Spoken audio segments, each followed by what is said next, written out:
Hey guys, it's Pac-Man. Since it's like middle of winter over here in Germany, and I won't be riding for a while, I figured I'd just do a quick update and also do a video response on the question, how did you get your YouTube name? As most of you probably know, at least most of my subscribers have seen that I play paintball. And the way I got my name was from a friend of mine, a fellow paintball player, David Mago Gutierrez from San Diego, and Chris Murdoch Scholler. Chris ordered my first paintball marker from a friend of his back in the States. Well, it just happened to be that my paintball marker wouldn't make it over here from the States every time we went to the post office. After about 3 weeks of me waiting on my paintball marker, I started getting frustrated about it. So, them two made an observation that, every time Chris said, hey dude, I got a package at the post office, I'd get all hyper and happy, kind of like Pac-Man after he gets one of those little power pellets. I mean, it even went as far as I would take him to the post office, just to find out what he had. But every time the package would show up, it wasn't my paintball marker. They said that they could witness Pac-Man getting eaten up by a ghost. That little twist and spin being all down. So I got my name Pac-Man because I get overly excited about something, and if it doesn't happen, then I get really, really bummed out about it. And as I said in my earlier vlog, I'm stationed over here in Germany, working for the Air Force, and I work in a hotel. Surprise! Anyway, yes, the government owns hotels, and there, in the hotel I work at, we have 3 different buildings. And the hotel that I was working at was considered my empire because, I had the say-so about pretty much everything that happened there. So, Pac-Man's empire is referring to my paintball playing work situation.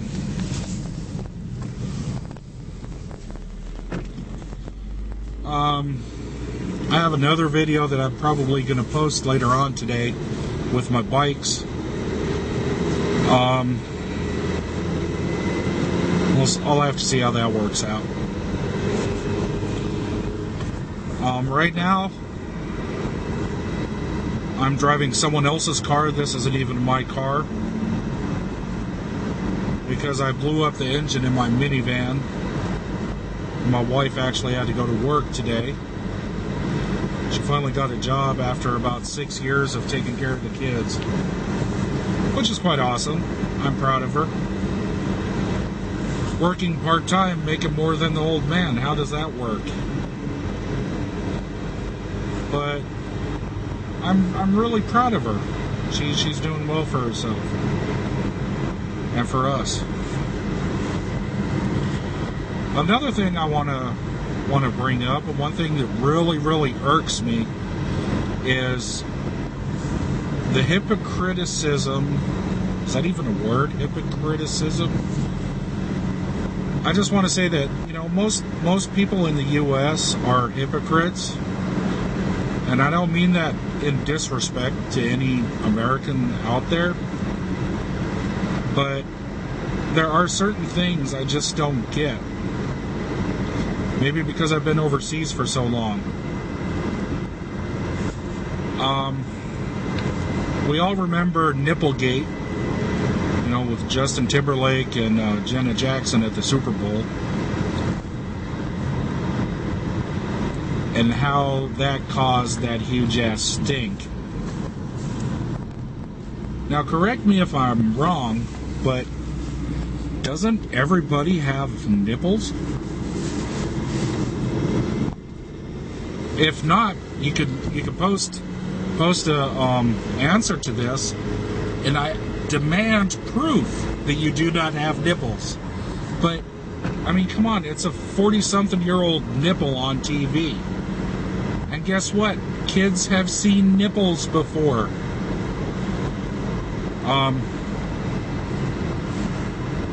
What's the difference between that and watching Baywatch or the Victoria's Secret fashion show? I don't get it. Seriously, I don't. Why would you have to cause a stink? Why do people get upset when people use the F word or the S word or the MF or whatever? Yeah, they're not nice words to say to someone, but still, come on, get real. Turn on HBO. That's the only thing you'll hear.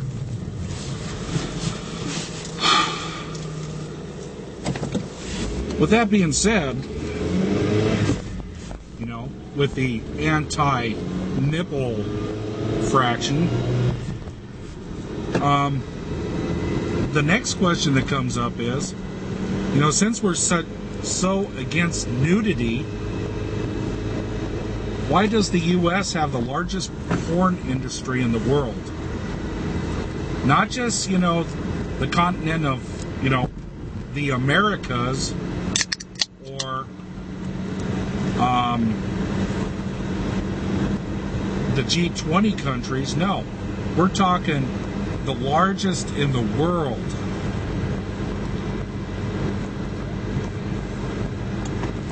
That kind of strikes me as being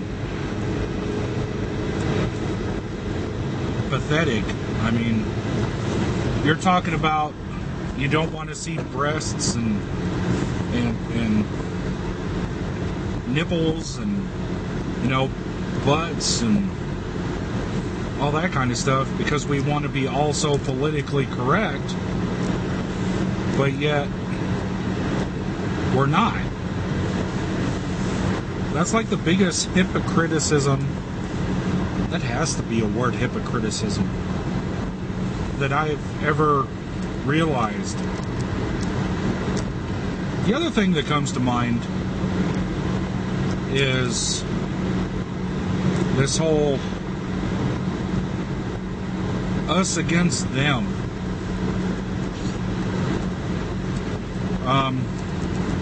Let me explain my situation here.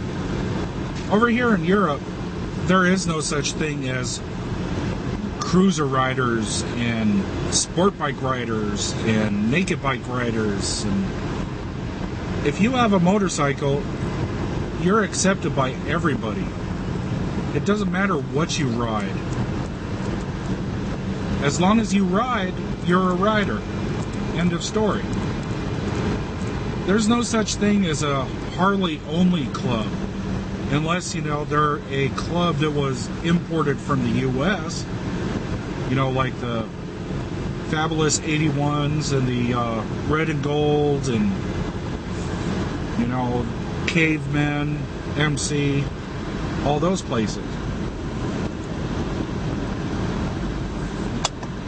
So,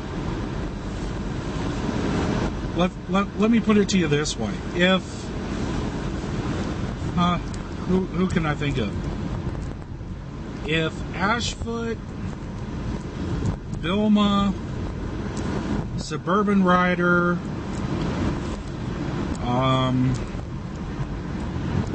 Night Flight 600, and Steel Horse Club came over to Europe and wanted to ride over here, they wouldn't have any problems because they're sport bike riders, or they're sport touring bike riders, or like Suburban Rider is a cruiser rider, from what I can tell. but none of them would have any issues with any riders over here.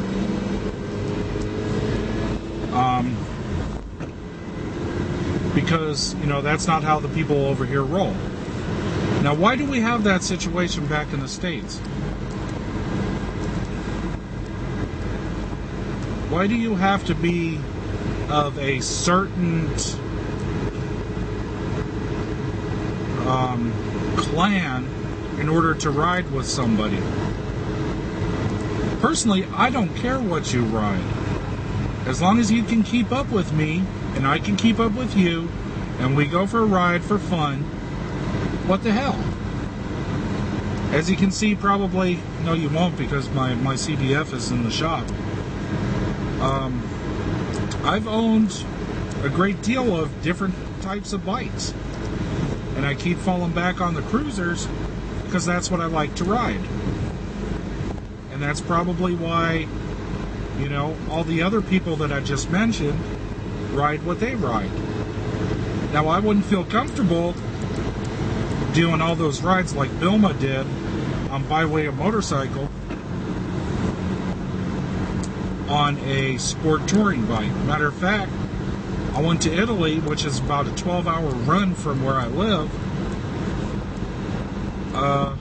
on a STX 1300 made by Honda, which is back in the States, the ST 1300. The X just means it has a few modifications on it due to the higher speeds in Europe. And I can tell you that I did not like the riding position at all. But that's me. I always say, if everybody would like the same bike, and if there was the same bike for everybody on the market, then people would bitch and complain about there's no other bikes. But yet now everybody's bitching and complaining because, you know, I don't like Harleys, or I don't like Japanese bikes, or Indian sucks and Harley suck. So what? What if that guy wants to spend $30,000 on a Harley that, in my opinion, looks like a piece of crap? But yet, he wants to. Well, that's his personal choice. If he wants to spend $30,000 for Harley's CVO Ultra Classic, big deal. Anyway, I've been talking way too much. My 15 minutes is almost up that YouTube will let me post. So, I'm going to sign out. And maybe I'll get some video responses on my vlog. Until then, Pac-Man signing out. And ride safe if you're still riding. If not, I'll see you on the road.